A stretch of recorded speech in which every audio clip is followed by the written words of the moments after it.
Hello दोस्तों, स्वागत है आप सभी का मेरे यूट्यूब चैनल पर। तो जैसा कि हम लोग देख रहे थे BCSL 042 का प्रीवियस ईयर सॉल्यूशन जून 2023 वाला। ठीक है, तो इससे पहले मैंने इसका एक सेट बना के दे दिया है जिसमें आप लोगों को मैंने इस तरह का जितना भी क्वेश्चन था सब सॉल्व करके दे दिया हूँ। आज हम लोग देखेंगे ये क्वेश्चन 2 नंबर। तो देखिए ये कह रहा है following table so that marks obtain bye marks before and after. उतना पढ़ने की ज़रूरत नहीं है, बस ये देखिए हम लोग क्या बोल रहा है, use t test series significance level of 5%। बस इतना हम लोग को ध्यान देना है। ठीक है, तो देखिए इस तरह का हम लोग को टी टेस्ट और एक दूसरा होता है काई स्क्वायर टेस्ट। ये 2 तरह का भी क्वेश्चन हम लोग का आते रहता है।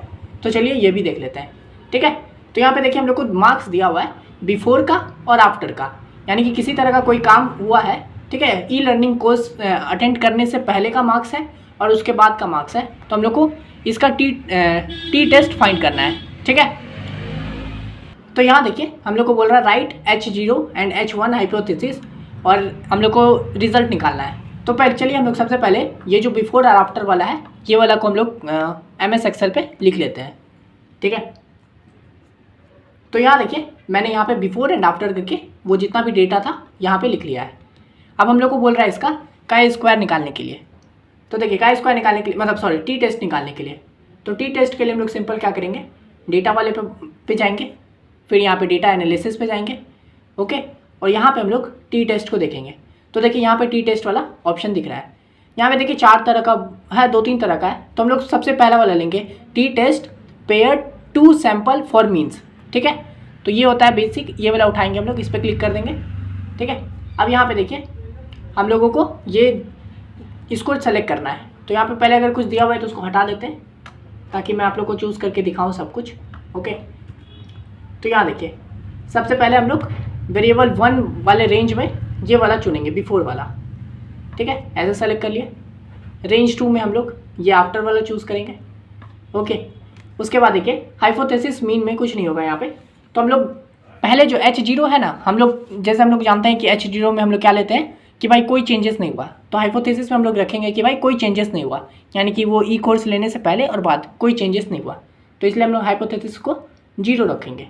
ठीक है, और यहाँ पे देखिए अल्फ़ा का वैल्यू 0.05 ही रहने देंगे क्योंकि हम हमारे क्वेश्चन में भी यही दिया हुआ है। ये देखिए यूज़ 5% मतलब 0.05, तो इसलिए हम लोग उसको वैसे ही रहने देंगे एज इट इज़। ठीक है, उसके बाद हम लोग आउटपुट रेंज के लिए इस पर क्लिक करेंगे और जहाँ पे आउटपुट चाहते हैं वहाँ क्लिक कर देंगे। जैसे मैं यहाँ पे आउटपुट चाहता हूँ तो मैंने क्लिक कर दिया और बस सिंपली ओके कर देंगे। ठीक है, तो ये देखिए हम लोग का टी टेस्ट बन गया। अब इसको हम लोग थोड़ा सही कर लेते हैं, इसके साइज़ को थोड़ा अच्छे से बढ़ा देते हैं। तो ये हम लोग का पूरा टेबल बन के तैयार हो गया। ठीक है, ये हम लोग का टी टेस्ट, ये पूरा हम लोगों ने जितना लिखना था ये हो गया। देखिए हम लोग का इसका मीन भी फाइंड हो गया, वेरिएंस भी फाइंड हो चुका है। ये होता है मीन वाला आंसर। ठीक है, तो ये हम लोग का मीन वाला आंसर आया है। और ये क्रिटिकल वैल्यू जब हम लोग प्रीवियस ईयर सॉल्व करते थे तो वहाँ पे दिया रहता था ना क्वेश्चन में गिवन, यहाँ पे देखिए वो वाला भी है। तो ये टेबल आप पूरा बना दीजिएगा जब आपको क्वेश्चन आएगा, तो आंसर शीट में जब लिखना होगा तो इस तरह से आप पूरा लिख दीजिएगा। ठीक है, तो बस इतना ही करना था हम लोग को टी टेस्ट के लिए। अब देखिए ये हो गया टी टेस्ट वाला क्वेश्चन। अब देखिए सेट 2 में आते हैं।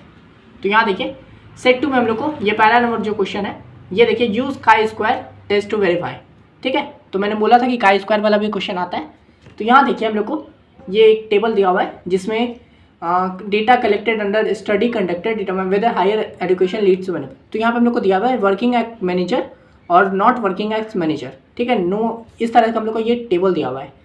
तो चलिए इस टेबल को भी मैं MS एक्सेल पे उतार लेता हूँ। ठीक है, तो यहाँ देखिए मैंने वो वाला जो टेबल था उतार लिया, नो हायर करके।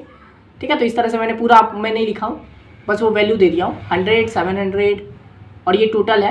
यहाँ पे भी देखिए 100, 700 और ये टोटल है, यानी कि इसका टोटल इधर। ठीक है, इस तरह से पूरा डेटा को मैं यहाँ पे लिख लिया हूँ। ठीक है, आप भी ऐसे लिख लीजिएगा। अब देखिए हम लोग को क्या करना है ना, सबसे पहले हम लोग को इसका ये वैल्यू निकालना होगा, एक्सपेक्टेड वैल्यू। ठीक है, ये सब जो वैल्यू दिया हुआ है ये एक्चुअल वैल्यू है। ये 100, 700, 823 और ये 377, ये सब जो है ये एक्चुअल वैल्यू यहाँ पे दिया हुआ है। ठीक है, तो चलिए हम लोग सबसे पहले क्या करेंगे ना, मैं ये जितना भी डेटा है ना एक्चुअल वैल्यू जो है उसको एक लाइन में लिख लेता हूँ ताकि मैं इसको यूज़ कर सकूँ आगे क्वेश्चन में। ठीक है, तो मैंने बस वही लिख लिया है 100, 700, 823 और 377, इसको एक लाइन में लिख लिया है। ठीक है, अब देखिए इसका एक्सपेक्टेड वैल्यू निकालेंगे। ठीक है, तो देखिए एक्सपेक्टेड वैल्यू निकालने के लिए क्या करते हैं, यहाँ देखिए, ठीक है, यहाँ पे देखिए एक्सपेक्टेड वैल्यू के लिए क्या किया हूँ मैं, तो हम लोग 100 का निकाल रहे हैं, तो हम लोग क्या करेंगे 100 का जो रो है, मतलब जो कॉलम है, कॉलम का जो टोटल है, column total divided by all over total, ये जो है पूरा टोटल है, देख रहे हैं, तो column total divided by all total multiply इसका जो रो टोटल है वो, ठीक है, यानी कि 100 का रो है ये 800, तो वो किए और एंटर मारे तो हम लोग का आ गया वैल्यू, ठीक है। चलिए मैं एक काम करता हूँ, ये सबको डिलीट कर देता हूँ और आपको मैं समझाता हूँ कैसे करेंगे, ठीक है।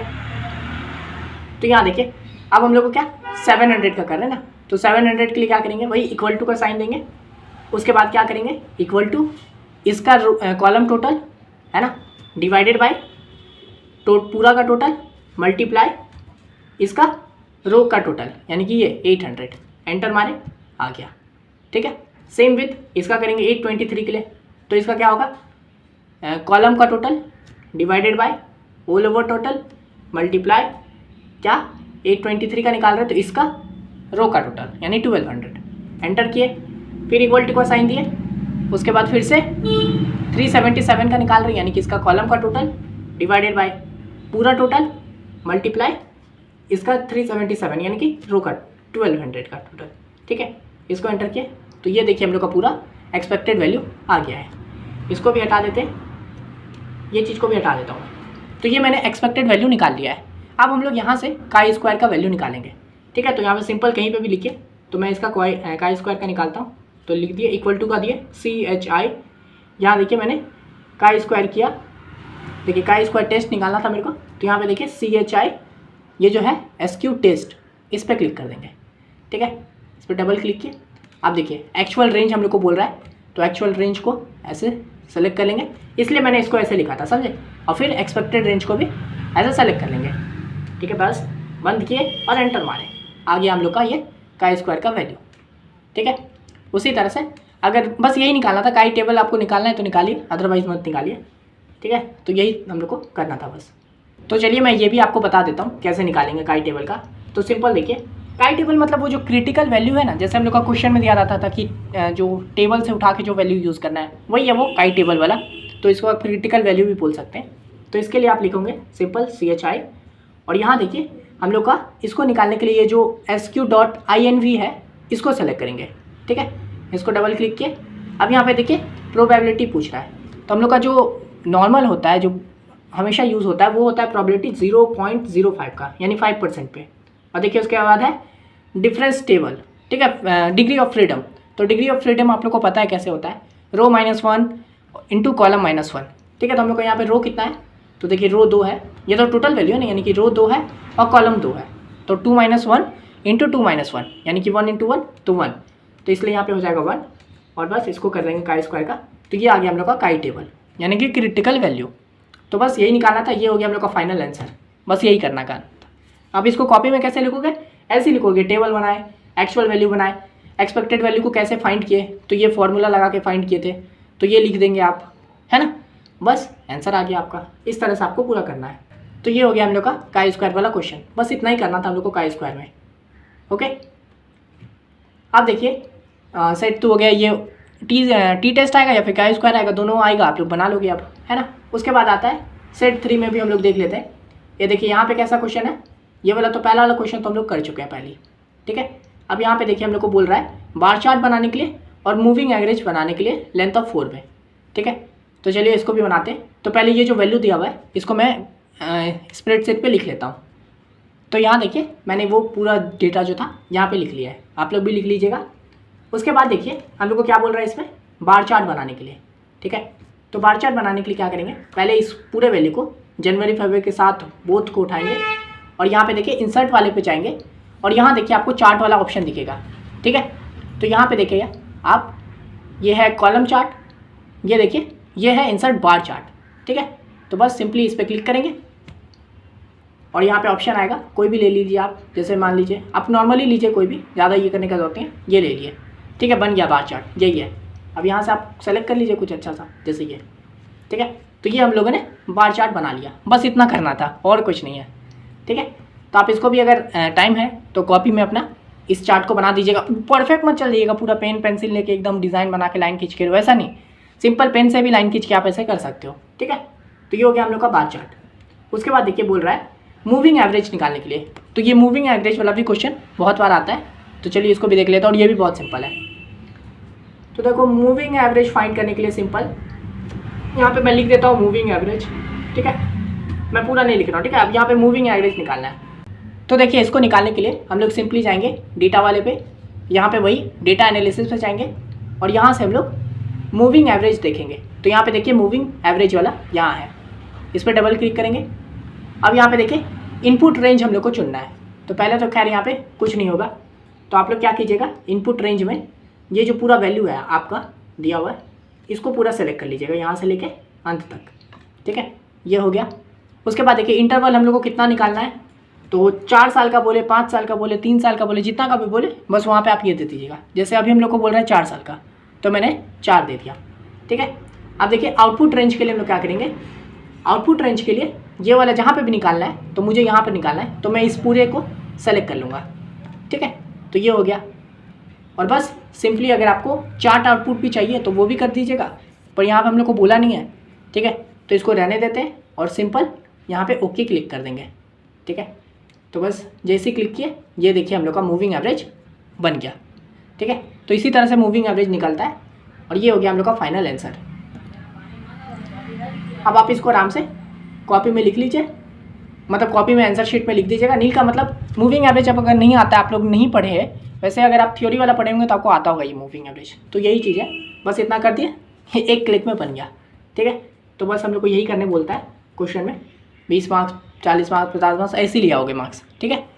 तो यही था इस वीडियो के लिए। मैंने इसमें आपको टी टेस्ट के बारे में बता दिया, का स्क्वायर के बारे में बता दिया, मूविंग एवरेज के बारे में बता दिया, कोई बार चार्ट आ जाए तो वो बना लोगे आप। तो हर तरह का क्वेश्चन आप आराम से बना सकते हो, ठीक है।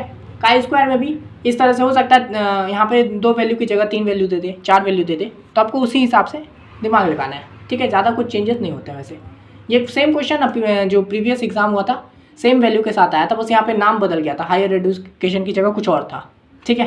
तो इस तरह का क्वेश्चन आते रहता है। ये सब चीज़ हम लोग पहले ही देख चुके हैं। तो यही 3 सेट था इसमें और मैंने तीनों सेट सॉल्व करवा दिया। तो आशा करते हैं वीडियो पसंद आ गया होगा। लाइक कीजिए अगर पसंद आया तो, चैनल पर न्यू हो तो सब्सक्राइब कर लीजिए। और जो लोग ऐसे हो जो कमेंट बिल्कुल ही नहीं करते हो, तो मुझे मतलब कमेंट कीजिए आप लोग, ताकि मैं देखूँ तो कि कोई नए व्यूवर्स हैं क्या जो देख रहे हो कमेंट नहीं करते हो। करो, आप लोग भी करो कमेंट, पता तो चले कि आप लोग भी हो, ठीक है। तो इस वीडियो के लिए इतना ही, मिलते हैं नेक्स्ट वीडियो में, तब तक के लिए धन्यवाद।